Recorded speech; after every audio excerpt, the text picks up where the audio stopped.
I'm Lindsay with Lifetime Quality Roofing. We're here today at the open shelter doing a drop-off. We collected over 500 meals and we are here today to donate. We brought the Pink Panther with us and we've got a check that we'd like to give them as well, so come on with us.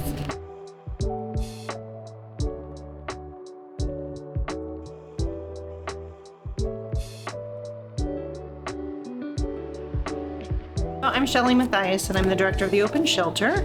We're a day shelter advocacy center for the homeless and marginally housed. We have been around for 40 years. We're open Monday through Friday, 10 to 2, and we serve a hot meal daily.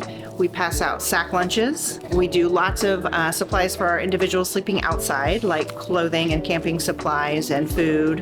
And we also help those that are housed. So once they pay the bills and things are tight, they're welcome to come here. We operate purely through private donation, and we feel really lucky for the donors that enable us to do this every day.